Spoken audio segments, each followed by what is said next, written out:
What would you do if you discovered your perfect marriage was built on lies? Your billionaire husband was planning your murder, and your own son had been turned against you tonight.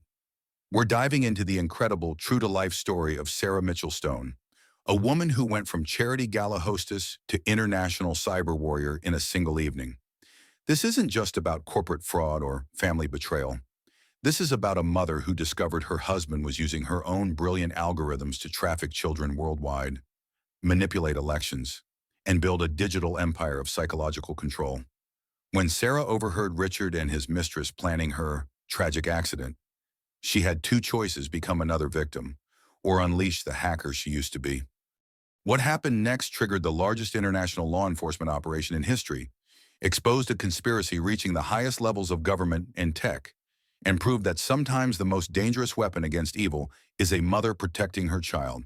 Buckle up, because this story has more twists than a Silicon Valley thriller, and every single revelation will leave you questioning everything you think you know about the people closest to you. If Sarah's incredible journey from victim to digital guardian inspired you, hit that like button to help others discover this story. Did her transformation remind you of your own moments when you had to choose between staying silent or fighting back? Share your thoughts in the comments below. I read every single one. And if you want more stories about ordinary people who became extraordinary heroes when everything was on the line, subscribe and ring that notification bell.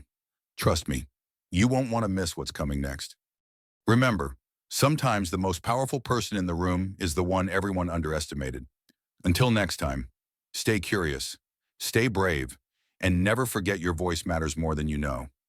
Sarah Mitchell Stone pressed her back against the cold marble wall of the bathroom stall, her heart hammering as she listened to the voices just outside. Through the crack in the door, she could see her husband Richard's polished Italian shoes and the red stilettos she recognized as belonging to Madison Rivers, their company's marketing director. "The accident needs to look natural," Richard was saying, his voice carrying that same smooth confidence he used in boardroom presentations. "A tragic slip on the yacht this weekend. Sarah's been so unstable lately. Everyone will believe it." Madison's laugh was sharp as glass.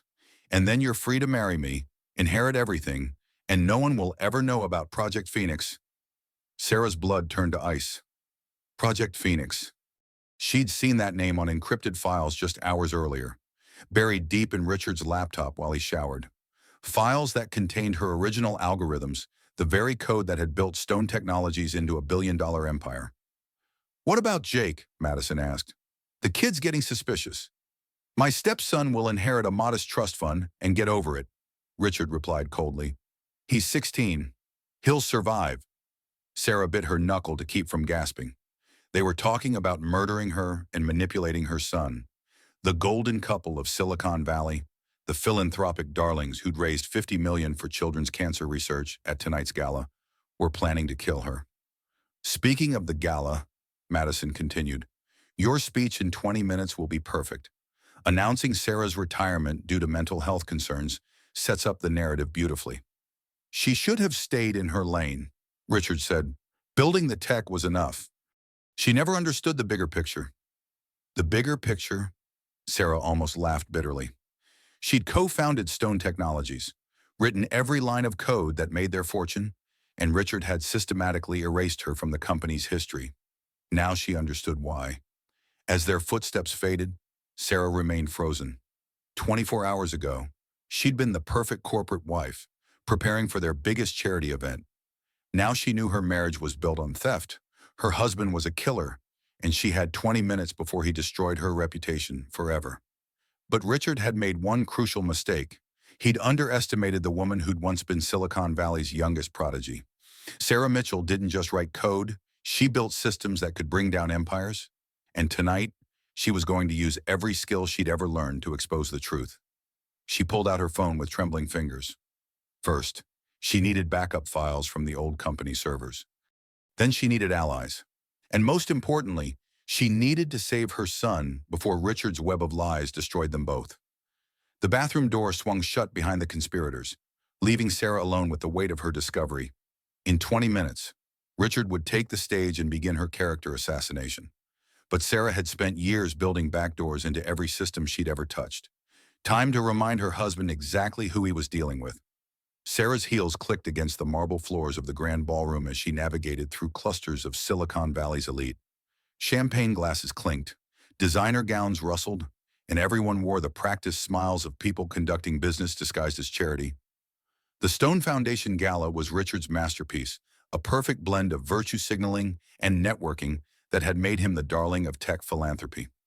Children's cancer research was the cause du jour, and tonight's $50 million goal would cement his reputation as a humanitarian. If only they knew where the money really went. Sarah spotted her son Jake near the silent auction tables, his awkward 16-year-old frame swimming in his first tuxedo. She needed to warn him, but carefully. Richard had spent months poisoning Jake against her, painting her as unstable and jealous of their success. "Mom," Jake smiled as she approached. "Did you see the auction item Dad donated, the original StoneTech prototype? It's already at $200,000. Sarah's heart clenched.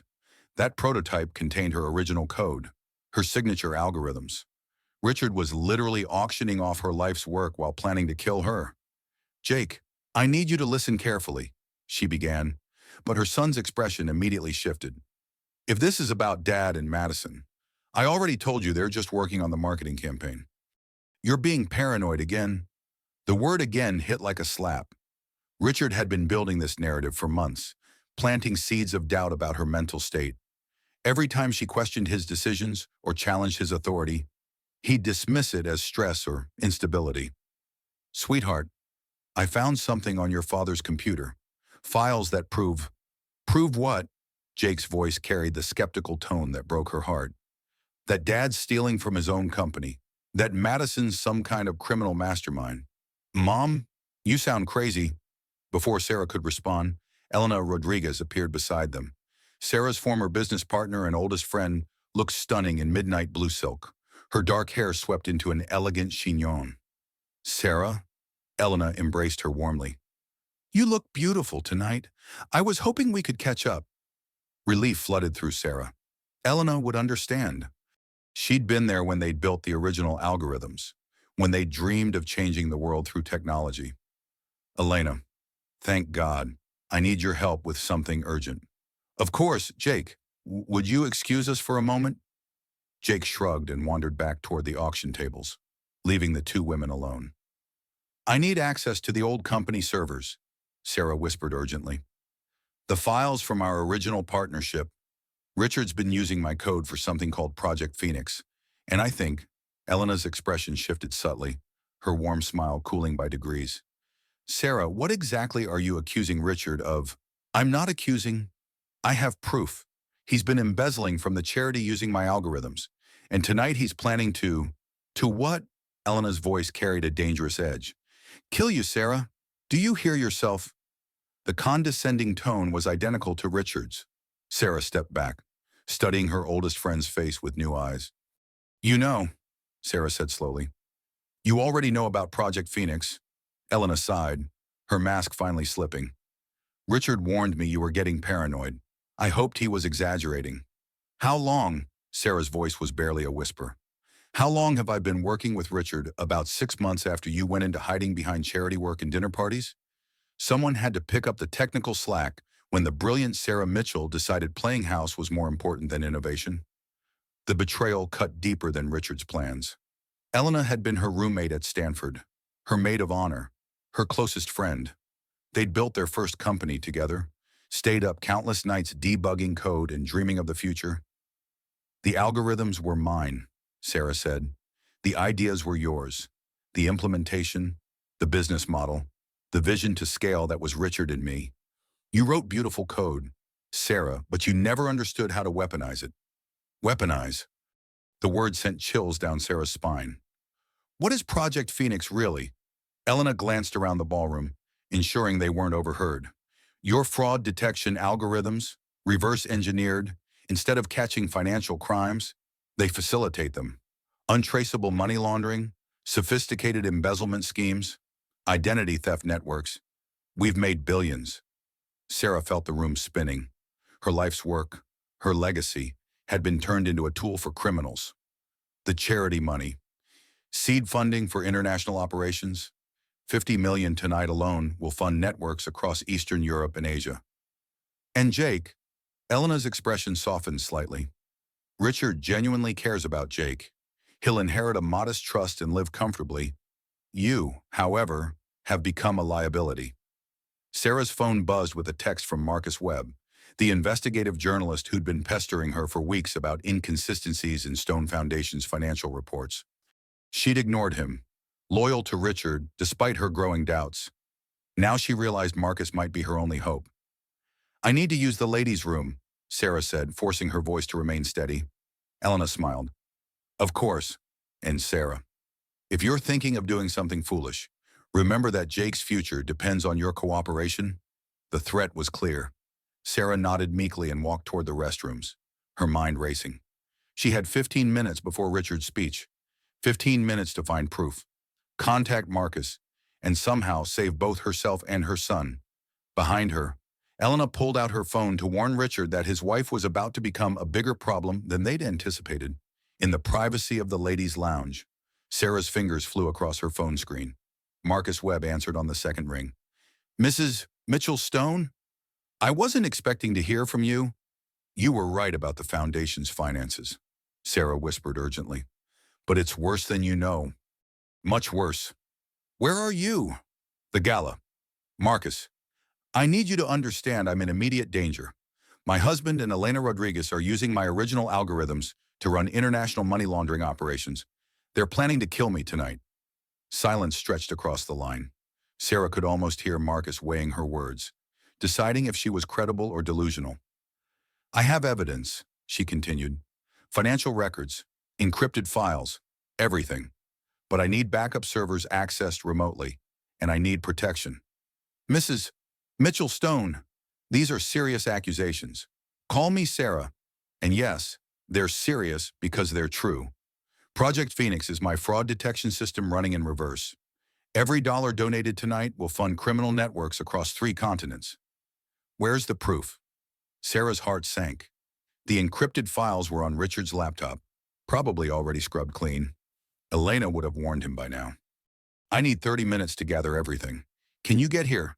I'm 20 minutes away. Sarah, if this is real, we need to involve the FBI." "No." The word came out sharper than intended. "Richard has connections everywhere. Government contracts, Defense Department liaisons, congressional donors. We expose this publicly, or not at all. Then we'll live stream everything. My equipment's in the van. 30 minutes. The line went dead. Sarah stared at her reflection in the ornate mirror, hardly recognizing the woman looking back. 6 months ago, she'd been content playing the perfect wife, hosting dinner parties and organizing charity events. Now she was about to expose an international conspiracy that reached the highest levels of tech and government. The lounge door opened and Madison Rivers entered, her red dress a splash of color against the neutral marble. She moved with predatory grace, checking each stall before settling her gaze on Sarah. "Mrs. Stone? Enjoying the gala?" "Immensely. Your marketing work has been exceptional." Madison laughed, a sound like breaking crystal. "Drop the act. Sarah, Elena told Richard about your little breakdown. We know you've been snooping." "I don't know what you mean." "The encrypted files, your journalist friend, come on. You're smarter than this." Madison stepped closer, her voice dropping to a whisper. "Did you really think we wouldn't notice when someone accessed Richard's personal files?" Sarah's blood chilled. They'd been tracking her digital footprints. "Here's what's going to happen," Madison continued. "You're going to sit quietly during Richard's speech. You'll smile and nod when he announces your retirement. Tomorrow, you'll have a tragic accident on the yacht, and everyone will remember how unstable you'd become lately. And if I refuse," Madison smiled, pulling out her phone to show Sarah a video. It was Jake, sitting in what looked like a hotel room, talking animatedly to someone off camera. "Your son is very trusting. He thinks he's being interviewed for a documentary about successful blended families. One word from Richard, and Jake disappears into a very different kind of documentary." The threat was clear. Sarah's hands shook as she stared at her son's innocent face on the screen. "You're bluffing." "Am I? Richard has contacts in some very dark places. People who specialize in making problems disappear permanently." Madison's expression was almost sympathetic. You were brilliant once. Sarah, your algorithms changed everything. But you never learned the first rule of power: the person willing to go furthest always wins. What do you want? Complete cooperation. Smile for the cameras tonight. Sign the documents tomorrow morning. Die quietly tomorrow evening. In return, Jake lives and inherits enough money to never ask questions. Sarah nodded slowly, her mind racing.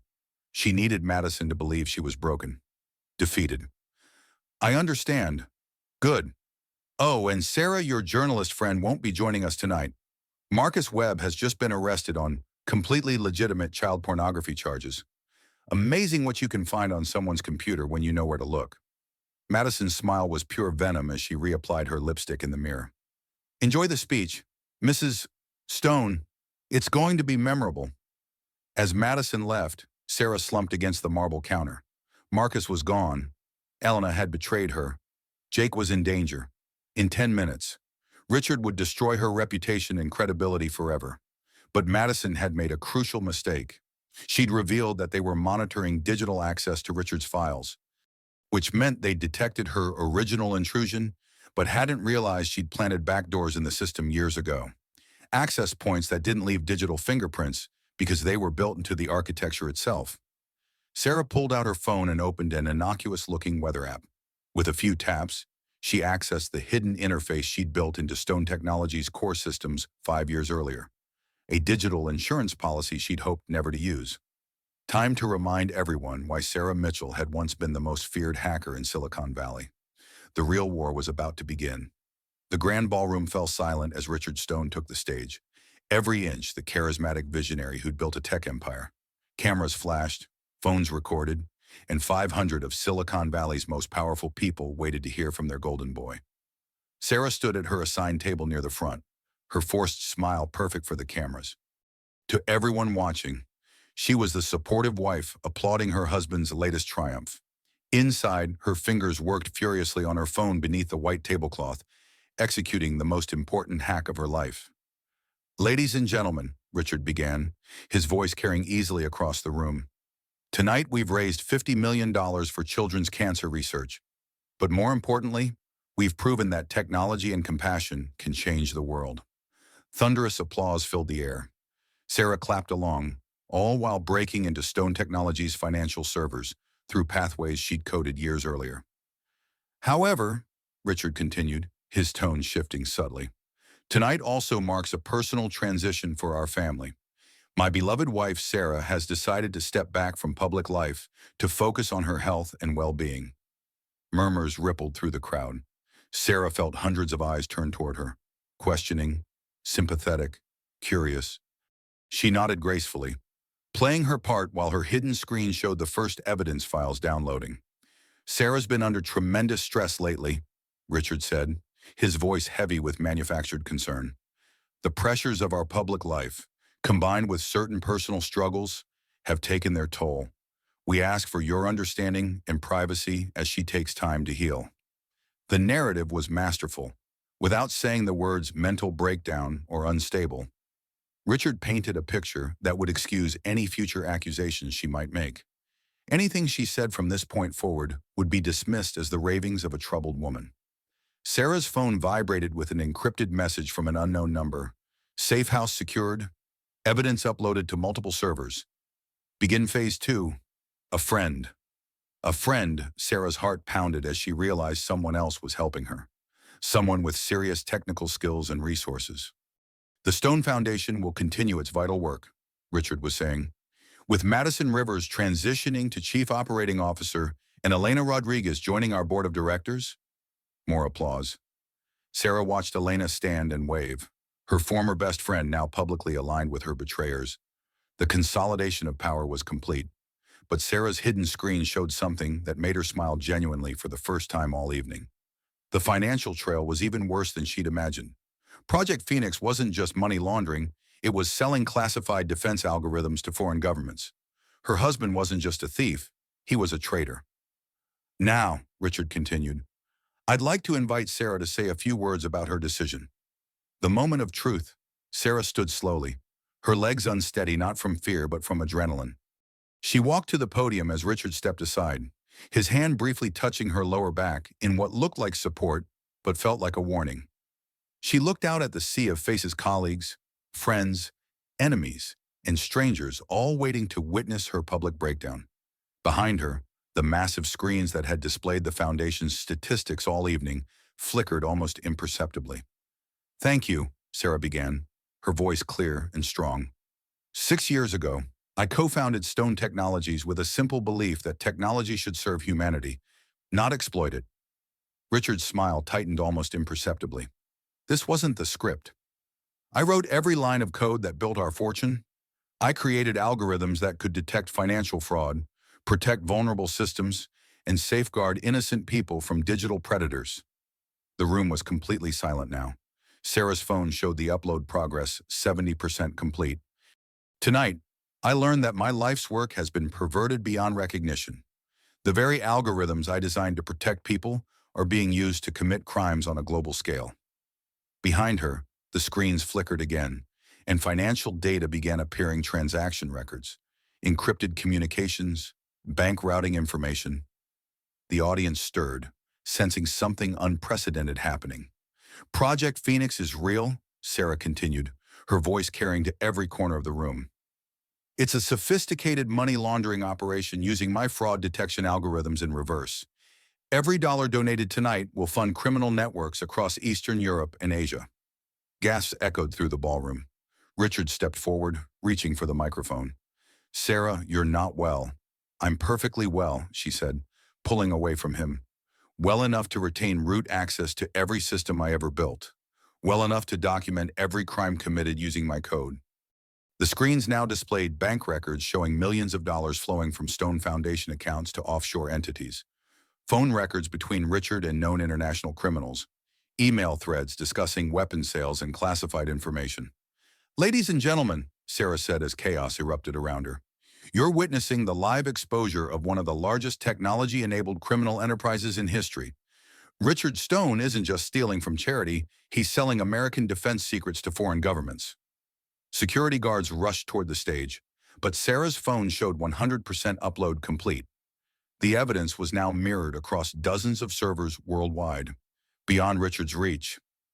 "Sarah has clearly suffered a complete breakdown," Richard shouted over the growing commotion. "These are fabricated documents, the delusions of a woman who can't accept." His words were cut off as FBI agents flooded into the ballroom through every entrance. Sarah watched in amazement as agents in tactical gear surrounded the stage, their weapons drawn.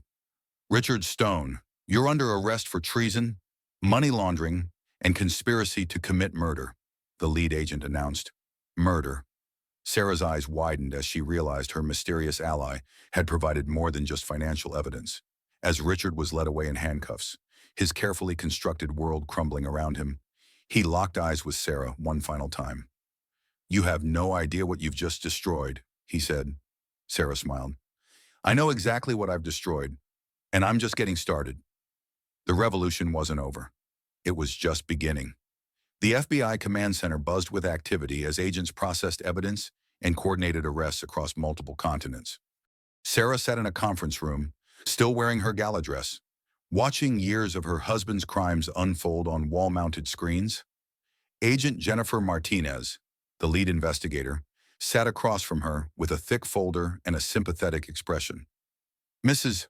Stone, we need to discuss your role in tonight's operation." "My role?" Sarah's voice cracked with exhaustion.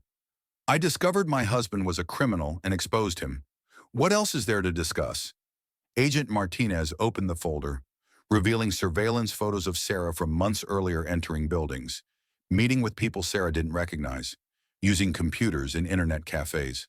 "These photos suggest you've been planning this exposure for quite some time. The sophistication of tonight's hack, the coordination with our task force, the timing, this wasn't a spur-of-the-moment decision." Sarah stared at the photos, her mind reeling. "I've never seen these places before. I wasn't planning anything until tonight." "Mrs. Stone," Agent Martinez said gently, "we've been investigating Richard Stone for 18 months. Someone's been feeding us information the entire time: financial records, communication intercepts, technical specifications. Someone with intimate knowledge of his operations and access to his systems." The room seemed to spin around Sarah. You think I've been working with you this whole time? We know you have. The question is whether you're suffering from dissociative episodes or if you've been running a deeper operation than anyone realized. Before Sarah could respond, the door opened and a man in his 50s entered, tall, graying, with the bearing of someone accustomed to authority. Mrs. Stone, I'm Director William Nash, NSA Cybersecurity Division. We need to talk. Sarah's world tilted. The National Security Agency, Director Nash, Agent Martinez said. Mrs. Stone claims she doesn't remember providing intelligence to your operation. Nash studied Sarah carefully, his expression unreadable. The woman who contacted us 18 months ago had intimate knowledge of Stone Technologies' architecture, complete access to Richard Stone's personal communications, and deep understanding of international cybercrime networks. She insisted on maintaining operational security through compartmentalized contact protocols. I don't understand, Sarah whispered. Nash placed a tablet on the table, showing encrypted communications between someone using Sarah's digital signature and various government agencies. Your handler was Agent Rebecca Chen. You insisted on memory isolation protocols, advanced psychological conditioning that would allow you to maintain deep cover while feeding us information. You said you couldn't risk Richard detecting your investigation. Sarah's hands shook as she read messages she didn't remember writing, plans she didn't remember making, evidence she didn't remember gathering. Look at the dates, Nash continued. The first contact was 3 days after your son, Jake, mentioned being recruited for a documentary about blended families, a documentary that was actually a cover for a human trafficking operation. The words hit Sarah like ice water. Jake. Everything had started when Jake was threatened. Your maternal instincts activated something extraordinary, Nash said. You contacted us claiming to have discovered your husband's real business activities, but more than that, you volunteered to become a deep cover asset to expose the entire network. Fragmented memories began surfacing, driving to unfamiliar locations, sitting in front of computers she didn't recognize, meeting with people who called her by different names, all of it wrapped in a haze she'd attributed to stress and lack of sleep. The memory isolation was your idea, Agent Martinez added. You said you needed to believe your own performance, that Richard would detect any deception unless it was absolutely authentic. So everything tonight was the culmination of an 18-month operation, Nash confirmed. You've been living two lives. Sarah, the perfect wife who gradually discovered her husband's crimes, and the intelligence asset who systematically documented those crimes for prosecution. Sarah's phone buzzed with a message from the unknown number that had helped her earlier. Memory restoration sequence activated. Welcome back, Agent Mitchell. Rebecca. As she read the words, barriers in her mind began dissolving. She remembered the secret meetings, the training sessions, the careful construction of evidence trails. She remembered the decision to sacrifice her own peace of mind to protect her son and countless other victims. My God, she whispered, I did this to myself. You did this to save lives, Nash corrected. Richard's network was trafficking children across international borders. The money laundering was just the beginning. Project Phoenix was funding operations that destroyed families worldwide. The door opened again, and Jake burst in, followed by a woman Sarah now recognized as Agent Rebecca Chen. Mom! Jake rushed to embrace her. Agent Chen explained everything. I'm so sorry I didn't believe you. I thought you were sick, but you were actually saving the world, Sarah finished, hugging her son tightly. Or at least our small part of it. The memory isolation is lifting, Agent Chen said. You'll start remembering everything over the next few hours. The training, the evidence gathering, the psychological preparation. It's going to be overwhelming. Sarah looked around the room at the agents who'd helped her become someone she didn't recognize in order to stop someone she'd loved. What happens now? Now we finish what you started, Director Nash said. Richard's arrest tonight triggered simultaneous raids in 14 countries. But the network is vast, and we need your continued cooperation to dismantle it completely. And after that, Nash smiled, after that, Agent Mitchell, you get to decide who you want to be. Sarah Stone is dead. Sarah Mitchell can be whoever you choose. For the first time in months, Sarah felt truly free. The perfect wife had been a performance. The brilliant hacker had been real all along. Time to finish the job. Dawn was breaking over San Francisco as Sarah sat in the FBI's Technical Operations Center, her fingers flying across multiple keyboards. Around her, agents coordinated with law enforcement agencies across 4 continents. Following the digital breadcrumbs she'd planted over 18 months of deep cover work, the memory restoration had been overwhelming. Hours of training sessions flooded back, learning surveillance techniques, mastering psychological compartmentalization, memorizing extraction protocols. She remembered Agent Chen teaching her to fragment her own consciousness, to hide her true mission so deeply that even she couldn't access it unless triggered. "Status report," Director Nash said as he entered the operations center. 57 arrests across 14 countries, Agent Martinez replied. "We've seized over 200 million in assets and shut down trafficking operations in Prague, Bangkok, and Lagos." "Richard's talking," Agent Chen added. "He's desperate to cut a deal. Apparently, he genuinely believed Sarah was having a mental breakdown. Your performance was perfect." Sarah looked up from her screens. "It wasn't a performance for the last 3 hours. I actually forgot who I was." "That was the point," Nash said. "Richard had surveillance on you constantly. If you'd been consciously deceiving him, he would have detected it. The psychological isolation made your emotional reactions completely authentic." On Sarah's main screen, a network diagram showed the full scope of Project Phoenix. What had started as financial fraud had evolved into something far more sinister, a global infrastructure for trafficking, money laundering, and espionage that reached into the highest levels of technology and government. "We're missing something," Sarah said, studying the data flows. "The money patterns show regular payments to a domestic operation, something Richard was funding right here in Silicon Valley." She pulled up financial records from the past 6 months, cross-referencing them with property records, corporate filings, and communication metadata. "There," she said, highlighting a series of transactions. "Monthly payments to Meridian Research Institute. They're listed as a think tank, but look at their real estate holdings." The screen displayed satellite imagery of a sprawling compound in the hills south of the city. Officially, Meridian Research Institute studied artificial intelligence ethics. Unofficially, based on the financial flows Sarah was tracking, they were developing something much more dangerous. "That's where they have the children," she said suddenly, the realization hitting her like a physical blow. "What children?" Nash asked. "The trafficking wasn't about exploitation," Sarah explained, her voice growing urgent. "It was about recruitment. They're using trafficked children to test advanced AI manipulation techniques, building the next generation of digital weapons using human test subjects." The room fell silent as the implications sank in. Jake appeared at Sarah's shoulder, his young face pale with understanding. "Mom, that documentary they wanted me for, it wasn't about our family. They were evaluating me." Sarah's hands shook as she accessed deeper levels of Richard's communication logs. The truth was worse than she'd imagined. Project Phoenix wasn't just funding criminal networks. It was developing technologies to control human behavior through social media manipulation, using trafficked children as test subjects. "We need to move on Meridian immediately," Nash said. "No," Sarah interrupted. "If we raid it directly, they'll destroy everything and disappear, but I can get inside." "Absolutely not," Agent Chen said. "You've done enough. The psychological trauma from the memory isolation alone." "Those are children in there," Sarah said firmly. "Children like Jake who trusted the wrong adults.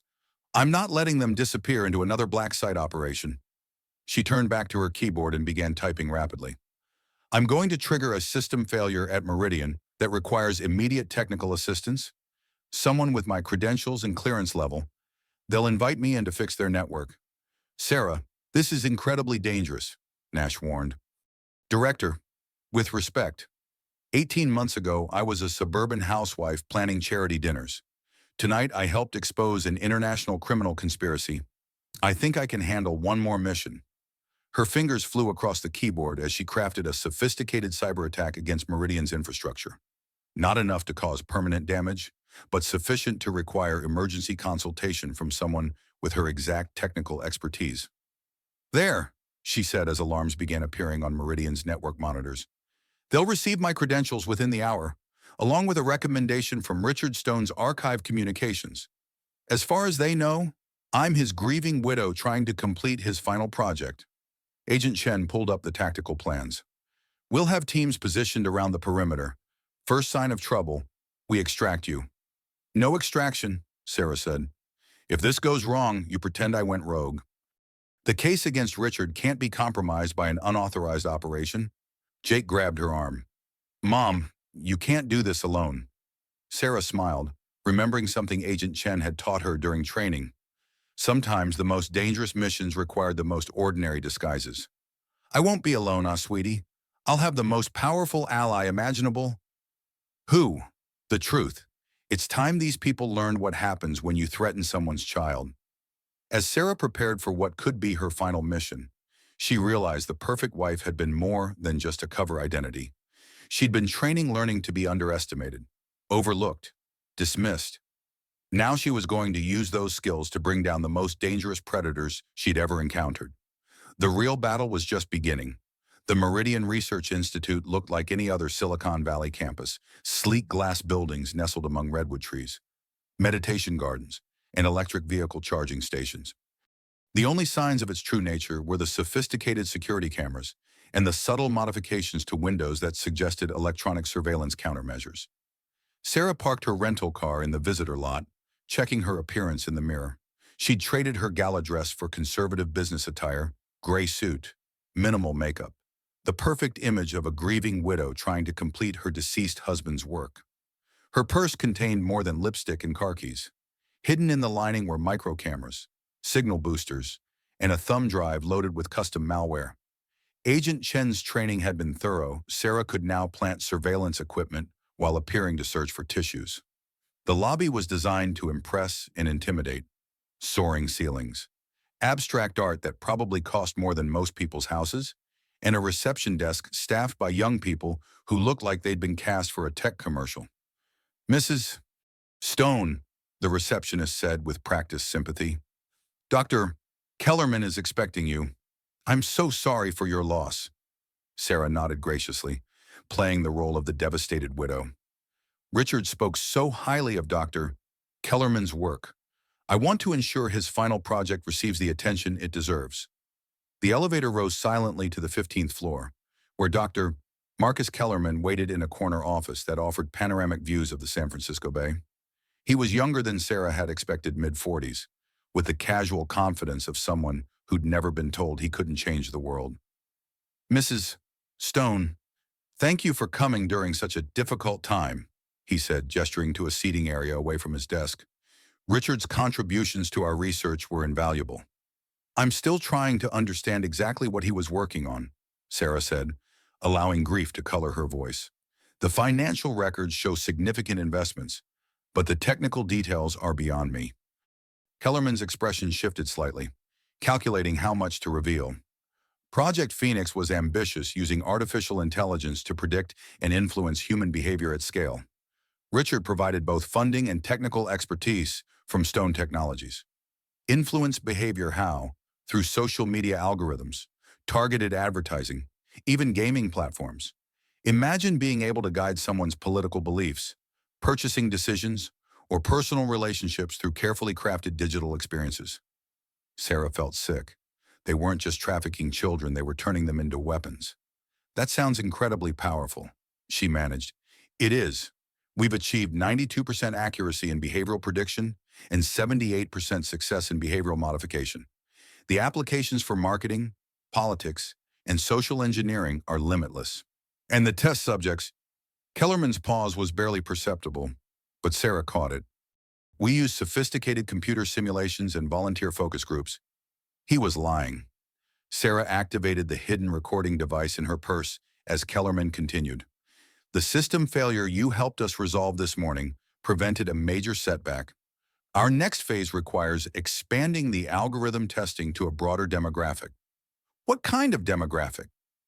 Adolescents are ideal test subjects. Their neural plasticity makes them more susceptible to behavioral modification, and their social media usage provides extensive data sets. Sarah's hands clenched in her lap as she thought about Jake and countless other children these monsters had targeted. I'd love to see the facility where this work happens, she said carefully. Kellerman hesitated. The research areas are highly classified. Security protocols. Dr. Kellerman, I'm not asking as a grieving widow. I'm asking as someone who might be interested in continuing Richard's level of financial support. The magic words. Kellerman's expression brightened immediately. Of course. Let me show you what your husband helped build. They took another elevator down 3 floors below ground, level floors that hadn't appeared on any building schematics Sarah had reviewed. The underground facility was a maze of laboratories, server rooms, and observation areas. This is where we monitor test subject responses in real time, Kellerman explained, leading her past rooms filled with screens showing social media feeds, gaming sessions, and video calls. Sarah's blood ran cold as she realized what she was seeing. These weren't computer simulations, they were live feeds of real people, many of them clearly teenagers, being manipulated through carefully crafted digital experiences. How many test subjects are you currently monitoring? Approximately 2,000 across 6 countries. The beauty of the system is that subjects don't know they're participating. They believe they're simply using social media or playing games. They passed a room where technicians monitored brain scans in real time, tracking neural responses to different stimuli. Sarah planted her first micro camera while pretending to stumble and catch herself against the doorframe. Impressive, she said. And the more intensive studies, Kellerman led her deeper into the facility, to a section that required additional security clearance. Here, Sarah saw something that made her stomach lurch: dormitory-style rooms visible through one-way mirrors, filled with children of various ages. These are our residential subjects, Kellerman explained casually. Orphans and runaways who participate in exchange for housing, education, and medical care. Much more controlled environment for testing. Sarah wanted to scream, to break down every door and lead these children to safety. Instead, she nodded thoughtfully and planted another camera. The legal framework for this must be complex, surprisingly straightforward. International adoption agencies, private educational institutions, therapeutic boarding schools, there are many legitimate pathways to acquire subjects who won't be missed. Acquire subjects. These people talked about children like laboratory equipment. I'm very impressed, Sarah said, her voice steady despite her internal rage. Richard clearly understood the potential here. He did indeed. Mrs. Stone. With Richard gone, we need new financial backing to continue this work. The applications for corporate marketing alone could generate billions in revenue. I'm definitely interested. Could you send me detailed financial projections and technical specifications? I'll need to discuss this with my financial advisors. Of course, though I should mention this work requires absolute discretion. The public wouldn't understand the necessity of our research methods. Naturally, some innovations require protecting society from its own moral limitations. Kellerman smiled, recognizing a kindred spirit. Exactly. Richard often said the same thing. As they returned to the surface, Sarah's mind raced with escape plans for the children and evidence collection strategies. She'd documented enough to shut down Meridian permanently, but extraction would require careful coordination. Thank you for the tour, she said as they reached the lobby. I'll be in touch very soon. I look forward to continuing Richard's legacy together. Mrs. Stone. As Sarah walked to her car, she activated the emergency beacon hidden in her watch. Phase 1 complete. She had evidence of crimes against humanity and the location of dozens of missing children. Now came the dangerous part: getting everyone out alive before Kellerman realized his new partner was actually his worst nightmare. In her purse, the micro cameras she'd planted were already transmitting to FBI satellites. The children's nightmare was about to end. Sarah just had to survive long enough to see it through. The FBI Tactical Operations Center buzzed with controlled chaos as teams prepared for the most complex rescue operation in the agency's domestic history. Sarah sat at a bank of monitors, coordinating with agents while tracking the signals from her planted surveillance devices. 73 children confirmed on site, Agent Martinez reported, ages ranging from 8 to 17, multiple nationalities. Most reported missing from various international locations. Security profile, Director Nash asked. Minimal external presence, but sophisticated internal systems, Agent Chen replied. Sarah's reconnaissance shows biometric locks, facial recognition, and automated containment protocols. If they detect a breach, they can lock down the entire facility in under 2 minutes. Sarah studied the building schematics on her screen, cross-referencing them with the layout she'd observed during her tour. "There's something else," she said quietly. "Kellerman mentioned their next phase involves expanding to a broader demographic. I think they're planning mass deployment of the behavioral modification algorithms." "What kind of deployment?" Nash asked. Sarah pulled up financial records she'd copied from Meridian servers. "Look at these contracts. They're negotiating with major social media platforms, gaming companies, and streaming services. They want to integrate their manipulation algorithms into mainstream consumer applications." The room fell silent as the implications sank in.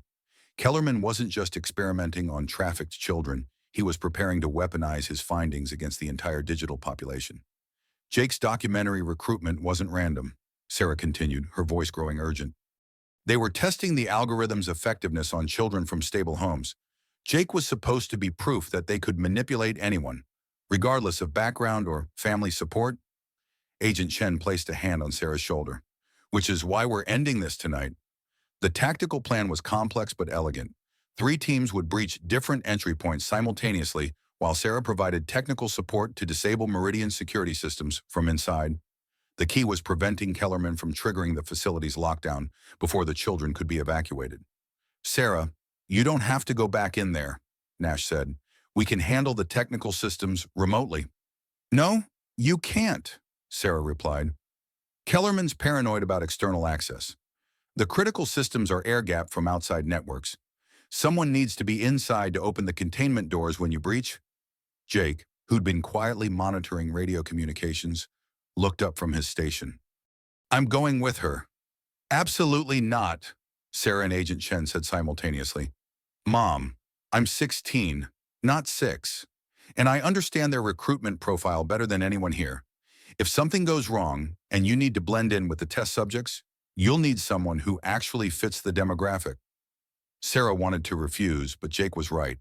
If the operation went sideways, having someone who could credibly pose as a test subject might be crucial. "Full tactical gear," Nash said after a moment, "and you follow Agent Chen's lead on everything." An hour later, Sarah was back at Meridian, this time arriving with Jake for what Kellerman believed was a follow-up meeting about financial commitments. She'd claimed Jake was her technical advisor, a child prodigy who could help evaluate the algorithm's commercial potential. "Mrs. Stone, wonderful to see you again so soon," Kellerman said as they entered his office. "And this must be your son." "Stepson," Sarah corrected. "Jake inherited his father's technical aptitude. I thought he might appreciate seeing Richard's final project." Jake played his role perfectly wide-eyed teenager, amazed by cutting-edge technology.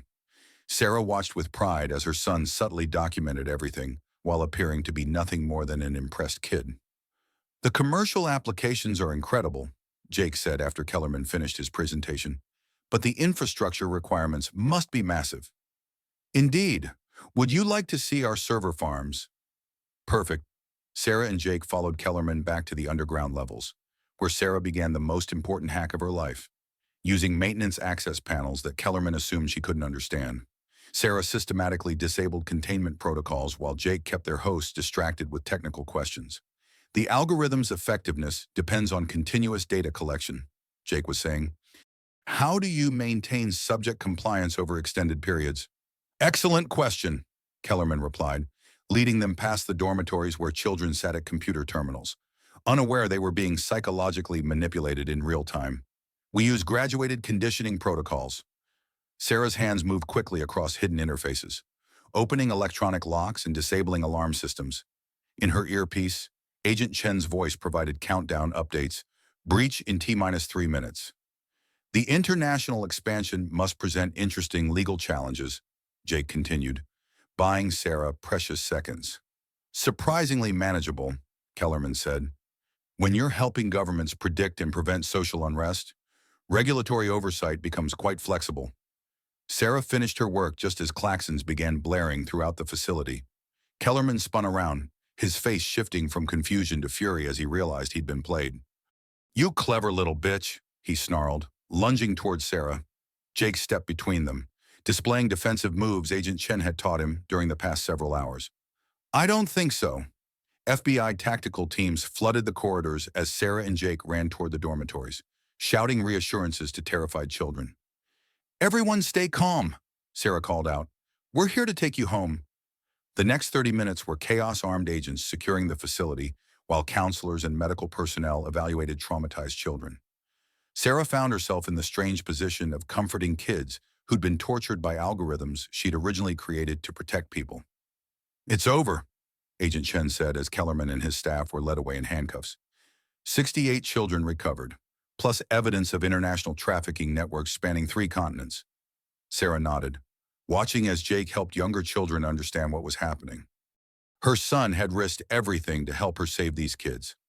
"What happens to them now?" she asked. "Long road ahead," Nash replied. "Psychological rehabilitation, family reunification where possible, new identities for those who need them, but they're safe." As Sarah watched the children being carefully evacuated, many experiencing their first moments of genuine freedom in months or years, she realized her own transformation was complete. The perfect wife was truly dead. The brilliant hacker had evolved into something more, a protector who understood that sometimes the most important code you could write was the one that deleted the systems designed to hurt people. For the first time in 18 months, Sarah Mitchell was exactly who she was supposed to be. 3 months after the Meridian raid, Sarah stood in the gleaming conference room of Mitchell Security Solutions, watching her team of former FBI agents, reformed hackers, and tech ethicists prepare for their biggest presentation yet. Through floor-to-ceiling windows, San Francisco Bay sparkled in the afternoon sun, a view Richard would have killed for. The irony wasn't lost on her that she was using his stolen fortune to fund the very organization designed to prevent crimes like his. "Status report," Sarah said, taking her place at the head of the table. 17 international arrests this week, reported Marcus Webb, the journalist who'd become her head of investigations after his false charges were dropped. "The network mapping from Meridian's databases has led to trafficking rings in Bangkok, Prague, and Lagos." Sarah nodded, reviewing the data streams flowing across her monitors. Mitchell Security Solutions had evolved far beyond a simple consulting firm. They were building a global infrastructure to protect children from digital predators. "What about the algorithm rehabilitation program?" she asked Dr. Lisa Park, their chief psychologist. 43 of the Meridian children have been successfully transitioned to normal educational environments, Dr. Park replied. "The cognitive behavioral therapy protocols are working, but some of the older subjects may never fully recover from the psychological conditioning." Jake, now 17 and her official chief technical officer, looked up from his bank of computers. "Mom, we're getting reports of similar algorithms being deployed in Eastern Europe. The pattern recognition software is picking up behavioral modification signatures in gaming platforms across 6 countries. Sarah's jaw tightened. They'd cut off one head of the Hydra, but others were growing. "Agent Chen's intelligence network confirms it," Marcus added. "Richard's arrest disrupted the North American operations, but the international franchises are expanding rapidly." The conference room door opened, and Director Nash entered with a woman Sarah didn't recognize, mid-40s. Steel gray hair, carrying herself with the authority of someone who made life-or-death decisions regularly. "Sarah, I'd like you to meet Deputy Director Catherine Reynolds, head of the CIA's Cybercrimes Division." Sarah stood, extending her hand. "Deputy Director." "Ms. Mitchell, your reputation precedes you." Reynolds took a seat at the table, her expression serious. "We need to discuss a proposition." "I'm listening." Reynolds activated a secure tablet, displaying intelligence reports from multiple agencies. Project Phoenix wasn't just Richard Stone's operation. It was the American franchise of a larger network, one that's been operating for over a decade across multiple continents. How large? Estimated annual revenue exceeding $2 billion, active operations in 47 countries, approximately 15,000 children currently in various stages of exploitation and conditioning. The numbers hit Sarah like physical blows. 15,000 children. "The techniques you developed to expose Meridian," Reynolds continued, "combined with your inside knowledge of the technical infrastructure, make you uniquely qualified to help us dismantle the entire network." "You want me to go undercover again?" "We want you to do what you do best, build systems that protect people. But this time, with unlimited government resources and international cooperation." Jake leaned forward. "What kind of systems?" Reynolds smiled slightly.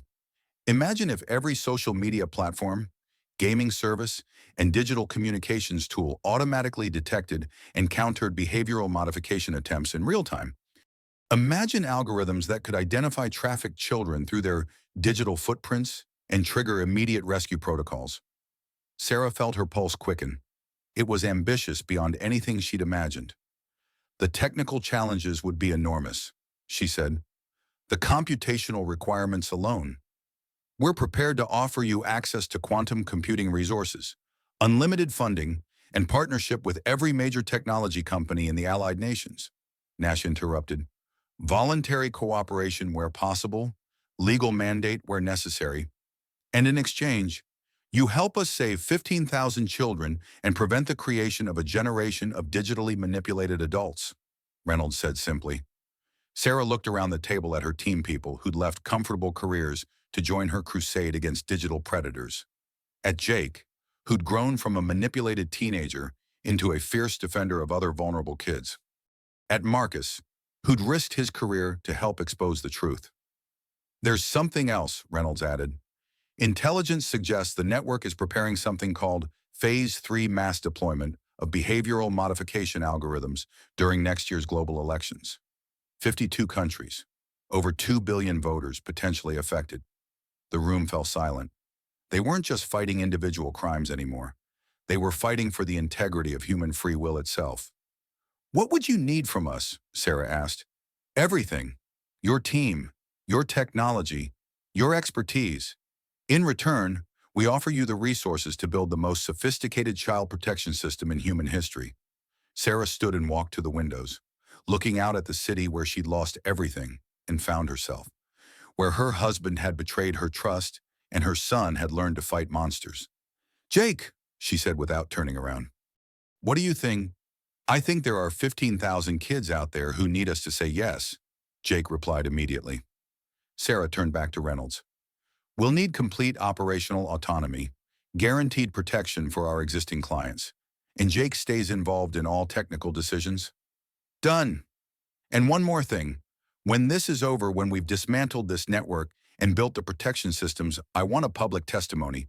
Congress, the UN, whoever will listen, the world needs to understand what almost happened to our children. Reynolds nodded. Consider it part of your mandate. Sarah extended her hand. Then let's save some kids. As they shook hands, Sarah realized she was no longer just Sarah Mitchell, former victim turned survivor. She was becoming something larger, a digital guardian standing between predators and their prey, using the very technologies meant to enslave people to set them free. The perfect wife had died at that charity gala. The brilliant hacker had been reborn. Now it was time for the digital phoenix to rise. 1 year later, Sarah stood before a joint session of Congress, looking out at representatives, senators, and gallery observers who'd gathered to hear her testimony about Operation Digital Phoenix, the largest international law enforcement operation in history. Behind her, massive screens displayed the results: 4,000 arrests across 63 countries, 12,000 children recovered and rehabilitated, and the complete dismantling of the behavioral modification network that had threatened to undermine democratic elections worldwide. Chairman Morrison, distinguished members of Congress, Sarah began, her voice carrying clearly through the hushed chamber. 18 months ago, I was Sarah Stone, a suburban housewife who planned charity dinners and hosted corporate events. Today, I'm here to tell you how close we came to losing our children's minds, our democratic processes, and our fundamental human freedom to think for ourselves. In the gallery, Jake sat with the other recovered children who'd chosen to testify, young people from around the world who'd survived digital manipulation and emerged as advocates for protection protocols. The technology that nearly enslaved us, Sarah continued, has been transformed into our greatest defense. The Mitchell-Reynolds Protocol, developed in partnership with the CIA and implemented across all major digital platforms, now protects over 3 billion users from behavioral manipulation attempts. She gestured to the screens showing real-time data feeds. Every day, our systems detect and neutralize an average of 47,000 attempts to psychologically manipulate children through social media, gaming platforms, and educational software. What was once a weapon has become a shield. Senator Williams leaned forward. Ms. Mitchell, Critics argue that your protection systems represent government overreach into private digital communications. How do you respond? Sarah had expected this question. Senator, the algorithms don't read private communications. They analyze behavioral patterns, the digital equivalent of a parent noticing their child seems different after spending time with certain friends. When manipulation attempts are detected, the system alerts users and provides resources, but never censors or controls content. What about privacy concerns? The protection protocols operate with zero-knowledge architectures. The system can detect manipulation without accessing personal data. It's like having a security guard who can spot suspicious behavior without reading your mail. Representative Chen spoke next. The international cooperation required for this operation was unprecedented. How sustainable is this level of coordination? The Digital Phoenix Coalition now includes 97 nations committed to protecting children from digital exploitation. Sarah replied, "We've learned that predators operate globally, so our defenses must be global too. The technology we've deployed isn't just American, it belongs to every parent who wants their child to think freely." Chairman Morrison nodded toward the gallery. "I believe some of the recovered victims wanted to address Congress directly." Jake stood from his seat in the gallery, now 18 and preparing to start college with a full scholarship to study cybersecurity. "My name is Jake Mitchell. 2 years ago, I almost became a test subject in a behavioral modification experiment. Today, I'm the co-director of the Youth Digital Protection Initiative." His voice was steady, confident. "The adults in this room need to understand my generation grew up online. We know when something feels wrong. The kids who survived these programs aren't victims anymore. We're your early warning system." Applause filled the chamber as other young survivors stood with Jake. Sarah felt tears in her eyes watching her son lead a movement she'd never imagined possible. "Ms. Mitchell," Senator Williams continued, "your personal story has become somewhat legendary. The wife who brought down her billionaire husband, exposed international conspiracies, and saved thousands of children. Looking back, do you have any regrets?" Sarah considered the question carefully. "Senator, I regret that it took me so long to recognize what Richard was doing. I regret that children suffered while I lived in willful ignorance. But I don't regret the path that led us here." She gestured toward Jake and the other survivors. "These young people have turned their trauma into strength, their experience into wisdom. They're building a safer digital world for their younger siblings and future children. That transformation from victim to protector is the real victory." What's next for Mitchell Security Solutions? We're expanding our focus to AI safety and digital literacy education. We're training the next generation of ethical hackers and digital guardians. And we're ensuring that what happened to these children never happens again. Chairman Morrison consulted his notes. "Ms. Mitchell, in your written testimony, you mentioned that your husband Richard Stone died in federal custody 3 months ago. Do you have any final thoughts about his legacy?" Sarah paused, remembering the man she'd once loved and the monster he'd become. Richard Stone was brilliant, charismatic, and utterly without conscience. He saw children as test subjects and democracy as an obstacle to profit. His legacy isn't the empire he built, it's the protection systems we created to prevent others like him. As the hearing concluded and Sarah gathered her materials, Jake approached with Agent Chen and Director Nash. "How'd we do?" Sarah asked. "Congressional approval for permanent funding and international expansion." Nash replied, "You just secured the future of child protection in the digital age?" Jake smiled. "And MIT called. They want you to lead the new Institute for Digital Ethics." Sarah looked around the chamber where some of the most powerful people in the world had just committed to protecting children from digital predators. 2 years ago, she'd been planning charity dinners. Now she was reshaping the future of human-computer interaction.